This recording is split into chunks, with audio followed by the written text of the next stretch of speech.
Assalamualaikum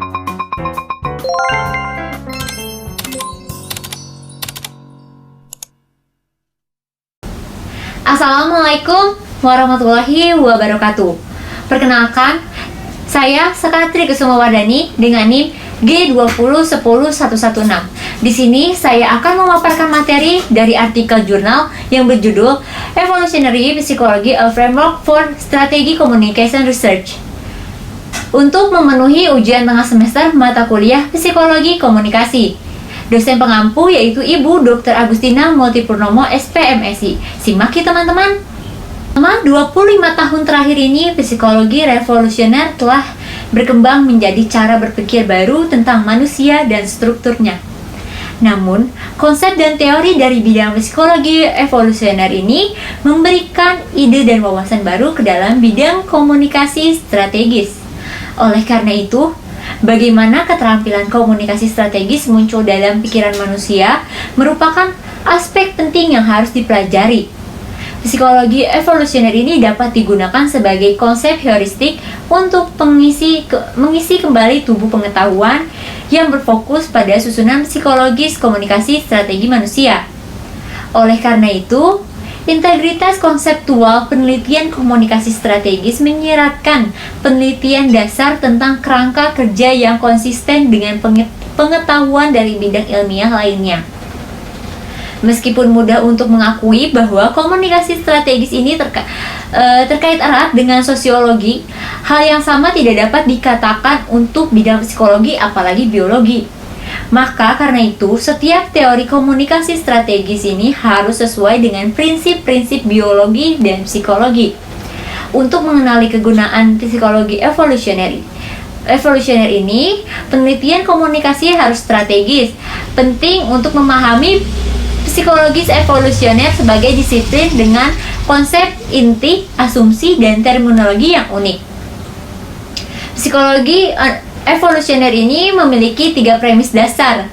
Yang pertama yaitu menurut Cosmides, Tobey, dan Barkow, ada sifat universal manusia yang terbatas dalam hal-hal universalitas ini terutama berada pada tingkat mekanisme psikologi yang berkembang dengan baik daripada perilaku budaya yang diungkapkan.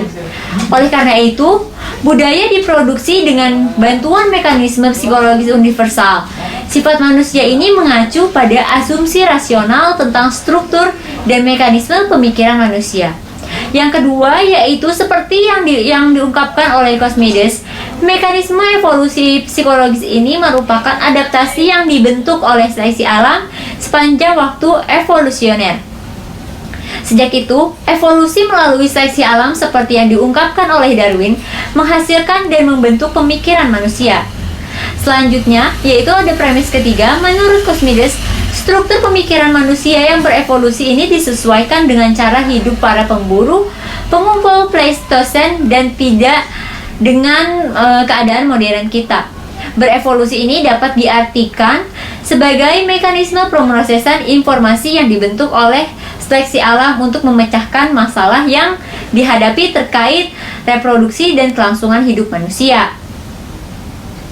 Evolusi ini bertujuan untuk menerapkan strategi yang tepat untuk masalah yang relevan.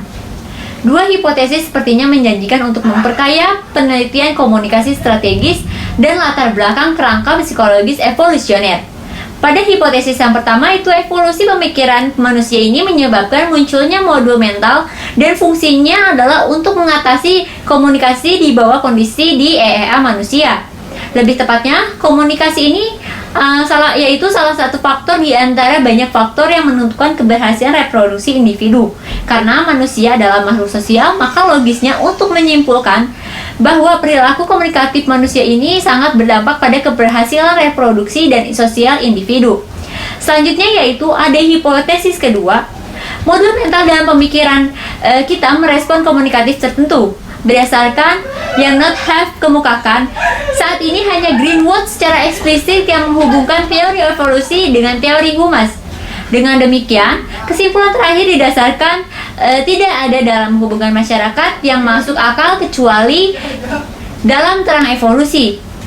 Kontribusinya lebih cocok dibaca sebagai panggilan untuk keterbukaan pemikiran teoritis menuju teori pemersatu daripada sebagai pengembang pemikiran khusus yang diungkapkan oleh pemikiran evolusioner. Perkembangan teoritis ini pada kenyataannya meskipun tidak mengutamakan pemikiran evolusioner dan mencerminkan sudut pandang banyak faktor penting dan komunikasi strategis dijelaskan dan diteliti dengan baik yang berkaitan dengan masyarakat dan budaya. Kemampuan menggunakan komunikasi merupakan fitur penting dari manusia. Namun tidak hanya komunikasi saja, ada fitur penting yang dari manusia itu terdapat beradaptasi dengan lingkungan sosialnya. Secara komunikatif, bagi nenek moyang kita sama pentingnya dengan adaptasi lingkungan alam. Contohnya dari adaptasi yaitu ketika manusia tinggal di lingkungan yang iklimnya tropis, maka kulit manusia tersebut akan terlihat kecoklat-coklatan. Itu merupakan contoh dari adaptasi lingkungan sosial. Maka dari itu, banyak teori menengah dalam psikologi evolusioner yang dasarnya adalah teori dengan konsep-konsep sosial yang jauh dari jangkauan.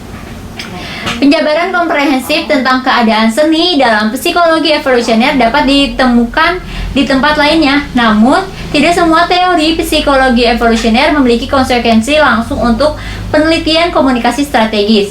Beberapa di antaranya yaitu ada teori altruisme yang dikemukakan oleh Trivers, kemudian ada teori sinyal mahal yang dikemukakan oleh Zahavi, dan yang terakhir ada teori seleksi kerabat yang dikemukakan oleh Hamilton. Dan intinya, untuk melakukan penelitian komunikasi strategis dengan pola pikir evolusioner, ini harus memiliki pendapat bahwa harus ada modul di otak manusia yang saling bersangkutan dengan komunikasi lingkungan sosial. Pada abad 21 modern sangat berbeda dari lingkungan kita berevolusi. Banyak fenomena komunikasi modern yang dianggap mekanisme psikologinya yang tidak cocok berkembang di era sekarang, yang menghasilkan hasil yang sama sekali berbeda apa yang dirancang oleh seleksi alam. Salah satu contoh yang paling menggambarkan itu dari informatif pernyataan, yaitu mengapa tentara berperang dalam perang modern dan konflik kekerasan telah menjadi fitur dalam evolusi manusia. Komunikasi strategis menciptakan sistem pemicu isyarat yang dimodelkan pada kepedulian manusia terhadap manusia lainnya. Oleh karena itu, seperti dalam keluarga, tentara tidur dan makan secara bersama-sama, dan mereka belajar untuk menganggap orang terdekat mereka ini sebagai kerabatnya. Menumbuhkan kohesi dan solidaritas di antara anggota organisasi melalui komunikasi. Salah satu hipotesis menginformasikan tentang pemikiran evolusioner mengusulkan bahwa organisasi mencoba untuk memanfaatkan motif kepedulian untuk menciptakan komitmen dan motivasi. Jadi, inti yang bisa saya ambil dari artikel jurnal ini, psikologi evolusioner ini merupakan teori yang dimana berusaha untuk memahami masalah yang dihadapi oleh manusia sebagai makhluk sosial, serta bagaimana masalah dan teori ini mempengaruhi pola perilaku dan pemikiran manusia, dan komunikasi strategi ini saling berhubungan dengan kehidupan manusia. Mungkin cukup sekian penjelasan dari saya. Mohon maaf apabila ada kesalahan dan kekurangan. Saya ucapkan terima kasih. Wassalamualaikum warahmatullahi wabarakatuh.